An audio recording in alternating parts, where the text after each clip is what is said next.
You all right? My name's Paul. I've got autism and I make random videos based on my version of autism and the way my head works. And I stick the videos on the internet in case you fancy watching them. And this is a Dark Side of Autism video. I'm not so sure that it's a real dark side of autism, but I do think it's just me wanting to have a moan at something that gets on my nerves, which I'm sure is very common across the theme of all my videos, to be honest. But what I want to talk about is something that winds me up. It really, really bothers me where I just want to get older people by the ears and say, stop saying that. And that's when people refer to autism as a superpower. Amy Schumer came out and said when her husband was diagnosed with autism, it unlocked his superpower. Did it? Well, when I was diagnosed with autism, I still can't fly. I can't jump tall buildings in a single bound.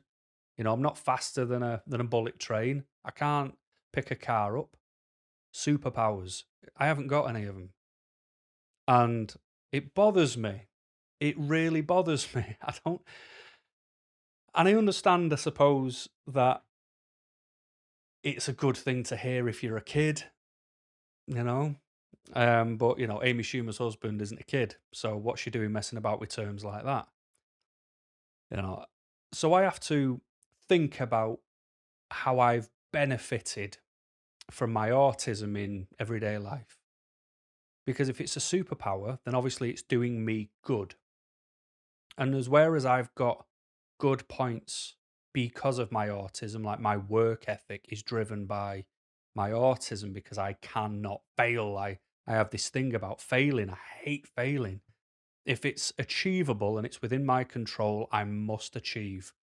And I'm very robotic of that. There's a lot of humans out there who have acceptable failure limits where it's like, oh no, oh well, I'll just do it again. Whereas for me, if it's controllable, I want to get it right 100% of the time if I can control it. And the only way it doesn't achieve is if there's something unforeseen that has made it happen. But otherwise, why would I accept failure? I shouldn't and wouldn't. So I'll tell you where it's not a superpower, where my autism is not a superpower, and that's socializing. Can't socialize. I don't see the point. I don't get anything from it. And there is something where, a lot of people in autism are depressed because they can't connect with others. They don't feel anything when they talk to people and they get bored being around them. Well, why are you putting the expectation, the societal expectation on yourself that you're meant to socialize? Just because that might be normal for some, it doesn't mean it has to be normal for you, and it doesn't have to be normal for everyone. I don't socialize. I don't get benefit from socializing. The last time, in the last 10 years, the only time I've thought, oh, that'd have been good to have a friend was when I left a job. I just fancied going away for a couple of days, just 2 days, just a change of scenery, like nip to Spain on a dirt cheap, all inclusive, no frills thing, and just sit there having a couple of beers. Someone else there, so I didn't have to eat by myself. But that's it. The last 10 years I've thought where somebody might have been beneficial, but they didn't even need to be a friend. They just needed to be someone there. So I wasn't on my Todd eating in a place where you would stand out. And that's the whole point. I don't want to stand out. But because I don't want to socialize, I get called for that. I get picked for that. I stand out because of that. People will say, oh, come on, you'll have a great time. No, I won't. I'll have a horrible time because it means there's more than one person. And the more people you put in a room, the less fun I have. You'll all be talking about things I'm not interested in. And even if you do talk about something I'm interested in, too much is going on around me to find it interesting. So, where's my superpower in socializing? I have a difference. I can't socialize and I stand out for that. It's also not a superpower when it comes to societal expectation. You're expected, like I said, I've told you before about my uncle. It's sort of like, I only did my driving to shut him up, to stop him asking the question every time I saw him. Why haven't you learnt to drive yet? Because he has a societal expectation of milestones in life, and I don't see my family anymore. And I think a little bit of me is because of these societal expectations. And what I'm not allowed to do is answer honestly. Like, I know because of the age I am, he's got kids, his kids have kids, his kids followed the book of life. They're nice people. I'm not having a go. It's all right for some, but I see that trodden path of life and run the opposite direction because it petrifies me. There's nothing more boring in my eyes, and I'm not married. I don't have kids. But that'll be the question. Why haven't you got kids? Kids are great. Oh, honestly, you don't. I know a lot of people say they don't want kids, but when you have them, no. I've never to this day been surprised at my decision making. Some people will be like, I'm not going to Thailand. That's not for me. And then they go to Thailand and love it. I would never be in that situation. There's no way. I mean, what if, there's a kid. Oh, right. Well, everybody told me I'd love you. I don't. So this is going to be fun for the next 18 years. No, kids are not for me. They might be for you, but if I say no, I just don't like them. I've got no interest in them. I'm not. That's not why I'm on this earth. I don't just want to be part of a system. And I'm quite happy sitting in pajamas, eating snacks, and doing nothing. People are like, "Oh, well, that's a waste of a life." It's like, no, no. It'd be a waste of a life if I did what you want because that's what you want. I would take no pleasure in that. I take pleasure in, if I've had too much to drink, having a hangover the next day and knowing the only thing I've got to deal with is taking the dog for a walk. That's not a bother, trust me. But it's not a superpower when you have the societal expectations of the world and it's just a constant fight with everyone because no one wants to see the world through my eyes. They just see it through their eyes and don't understand a different perspective. Whereas I'm forced, because I'm different, to have to see the world through everybody else's eyes to make it a bit of an easier ride for me. What isn't a superpower is education. Now, some people do excel through education. I struggle with education. I struggled all the way through school because I didn't understand what I was learning, because I didn't see the point. I was in math class learning about Pythagoras' theorem, mode, median, range, isosceles triangles. Why? I didn't have a want to become a mathematician or a maths teacher, so what's the point? I don't want to be an astronaut, pilot, anything which would require an ounce of math in it. So why am I sat here learning about things I'll never need ever again? And I could never understand that. And even then, I used to think, why is there not a lesson on how to manage your bills, how to do a tax return? Why am I not learning about life? Why am I constantly having to, I'm reading a book in English and we're all taking a turn in reading a page. What's this book got to do with anything? If I wanted to read this book, I'd have it at home and I'd read it. Looking at a hair under a microscope in science. Why? I would have much preferred life lessons. Maybe it's because even then I knew there was differences in the world and I didn't know why I was different and it would have just helped me. I don't know, but I don't understand where education comes from. I don't understand why we have to follow these curriculums that are actually nothing to do with life. There should be general education, which is your trivia for your everyday living. You have to pay bills no matter if you're minted or not. Still got to pay your electric. You know what I mean? Managing your finances correctly, because the amount of people who mess the finances up these days, which is their fault, it is. Well, if they were never taught, then maybe there's a bit of a problem there. How to unblock your toilet, how to change a plug, how to do your shopping effectively. I don't know. It wasn't a superpower for me because I could never get my head around education. I could never figure it out. Even now, I'm doing a course and I'm learning about certain parts and certain pockets. And even though I find them relevant, it's kind of like, the term waiting for the penny to drop. That's kind of like what I'm doing. My mind is like that. My mind is like a sieve. and it just ever so it takes all the information and then ever so gently shakes some of it down and only little bits filter through. And in the end, it all comes through and it all makes sense. But that time delay is ridiculous, and it just doesn't help. So it's certainly not my superpower, education, or the understanding of why we have to do certain education. That doesn't make any sense. It's not a superpower when it comes to finding work. The whole application, through to interview process, through to getting a job, through to having a job, none of that for me is a superpower. You find a lot of companies that are out there who help people with autism get into work help only those who are low skill and high need. And all the jobs are pot washing jobs, cleaning tables in McDonald's, being a greeter in a store. Right, but what about me? I work regionally. I've not had, over for the last decade, I've been regional or national. I've had a national role, but I've been placed in a region and then have to travel to other areas if things were to be needed. That's huge. Everything I do is a legality, and a failure in that legality means I'm in trouble because things will go drastically wrong if I get it wrong. But if I was to reach out to these companies, they don't even respond because they just focus on the limited options that are out there because it's much easier to help those who need more help than I do. And I know I can fully understand how they'll say, well, look, it's harder for those people to get into work. It might be, but it's harder to keep me in a workplace.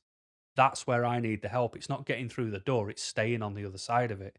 When things start to go wrong, when managers change their mind over things they blatantly said and now have decided to revert, to change to a process that make no sense whatsoever, for them to expect you to go somewhere that you would never normally have to go, but now they're demanding you go there and do something that's outside of your job role. I need the help with the reasonable adjustment setting. So it's not a superpower that I struggle with work. It's not a superpower that I can't progress in work. I've been manager level for about 5 years. More so the last 2 years especially, I have, like, even an old manager phoned me and goes, "All right, mate, there's a job going for a head of health and safety role. It's in Wales. You would have to be there 2 days a week. The rest you could do remote. It's £65,000 a year, and I know the director who would interview for that role. I obviously like you. Do you want me to put you forward for it?" And I said, I really appreciate the thought, but no. And it's not because I can't do the job. I can't do the fluff that's around that job. I can't do the meetings for having meetings' sake, just so we can talk numbers. And I understand the reason for the numbers, but I will have a one on one with you for that. You're my boss. Let's talk. Me and you can do that. I don't need to sit with the head of maintenance, the head of property, the head of reactive repairs and talk about my job openly with them. Just like I'm not really interested in listening about theirs. So it's the politics and the diplomacy side within a workplace when you get to management that I just cannot deal with. I haven't got the headspace for it. And that isn't a superpower, is it? To struggle in a workplace, to not have progression, to have to be a fake person around everyone you know, to have never felt like you benefited from any of the norm of education. And then to top it off, what about your personal life? The personal way of living, your personal dilemmas that others can't relate to. Is it a superpower that I struggle sometimes to answer the door to accept a delivery? Is it a superpower that I have to shop at a certain time to avoid everyone? Is it a superpower that it costs me a hell of a lot more money because of the way I have to eat, because I have food issues, because of my autism? None of them sound like a superpower. And yeah, I could be getting it very wrong as to why people deem autism a superpower, but I find it rude. I find it a very pedantic, mocking, rude, ignorant way of talking to someone or talking about autism. It's kind of like talking to someone who's short in stature and going, "Oh, you made it up them stairs. Well done. That was brilliant, guys. The way they did that. Round of applause, everyone." Could you imagine how that'd make someone like that feel? It's like they were stairs, not Everest. But how dare you, mock me? Because that's how it feels to me. It feels like a very mocking answer. Like if someone was to say, "Oh, to do what you can do with your condition, it must be a superpower for you." Like, no, it's taken every second of every minute of every hour of every day to consider my life. I don't get to play autopilot for 1 second. I have to stay dialed into everything all of the time. There is no superpower, there's super focus. There is such a fear of failure that drives me. There is such a fear of being seen that drives me. I am basically using anxiety as a fuel to get through life. Trust me, there is no superpower within me.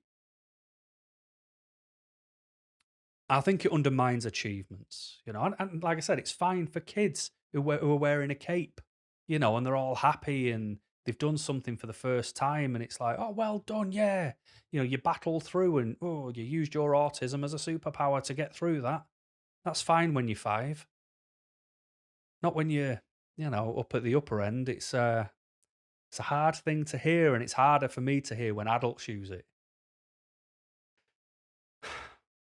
And I think it focuses solely on what I would call the other end of the spectrum. And that's not me being disrespectful, but where I sit versus another end of a spectrum is very, very vast and very, very different.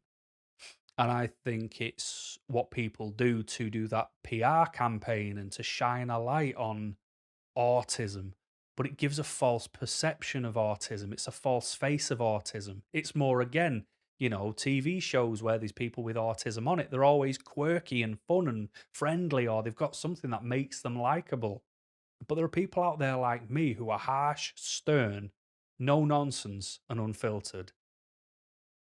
And we're just seen as a grumpy, angry lot. But the reality is, we're not grumpy or angry. We're just factual, and we like to knock away the nonsense and talk openly and honestly and say, right, what are we left with?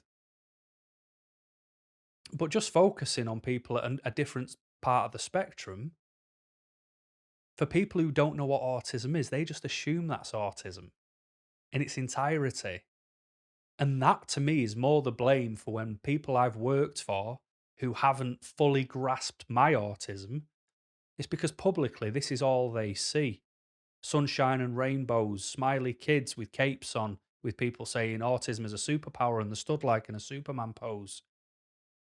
And then there's me as a fully grown adult, sulking, kicking off because things just aren't right and saying, I've got autism. They're like, oh no, he's not going to come to work with a cape on, is he? And it just undermines what I can actually do. And what I can do isn't a superpower. Like I said, I feel like anxiety is the fuel that drives me through fear of failure and being seen.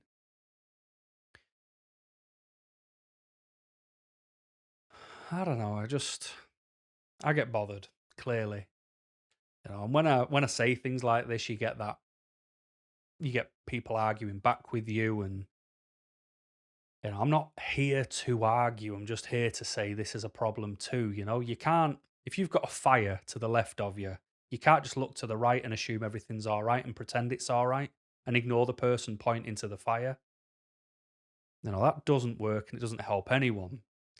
But I think what people need to realize, especially from the perspective I'm trying to come from, is by saying autism is a superpower, it does actually create a divide. It does actually create a difference. It emphasizes autism more as a disability than it is of a difference. I get annoyed with autism spectrum disorder. There is nothing chaotic about me. I'm more organized than anyone I've ever met in my entire life. Where's my disorder? I have obstacles where I need help. but it doesn't mean I have a disability. It means I have an inability. But just giving public focus on things like that is not good. You know, I think no matter what somebody does, it should be treated the same. It shouldn't be overemphasized just because they're autistic. They shouldn't need extra words like autism is a superpower. You did that because of your autism. Your autism is a superpower. Well done. No. Good behavior should bring good rewards. Bad behavior should bring bad rewards. But they should be rewarded. Bad people should go to prison. That should be their reward. But I just think we need to increase positivity across the board. It doesn't have to be once you're at a certain point on the spectrum, let's overemphasize, and people like me just need to shut up and go and sit in the corner. But we can't use things, or we shouldn't use things like autism is a superpower, because it undermines it for me. It undermines what I struggle with, what I have to deal with, how I interact with the entire world. I have to be a certain way for everybody else's benefit. I don't benefit from how I have to act for everyone, but I also can't bring the attention of being myself. And the crazy thing is, the me, the real me, isn't a bad person. They're not offensive by nature. They don't want bad things to happen. But it makes me appear less competent than if I put this mask on in which I do these videos with. So if my autism is a superpower, the only superpower it is making the real me worse. And I just wish people would think of autism as a blanket difference rather than putting attention only in certain areas and putting the spotlight there and leaving people like me in the dark, because we have to follow suit and we don't get a say. And that's why it's a dark side of autism, because late diagnosis, is a dark side, because you're just expected to crack on, carry on. Nothing should change for you. You've dealt with life, just get on with it. The fact you don't fit into the societal norms, the fact that nothing makes sense to you. We need a bit of the limelight too. We're not asking for all of it. We're just saying we're also stood on the same stage. Can we be included in the picture? Even though the reality is I hate having my picture taken, so I'd probably try and avoid it. But you know what I'm trying to say? It's like if we were all lined up for a class picture, it's like the camera's just zoomed in on one area and we're all stood over here. And we have to conform and we have to nod our head and agree with what everybody else is saying and doing for us, but it's not our narrative. And my narrative, my friends, is I do not believe autism to be a superpower. I believe it to be a difference, and it should be treated accordingly. So there we go. I hope I made sense and I wasn't just moaning at everyone, which is a very common theme, I know. But anyway, thanks for watching, and until next time, keep smiling.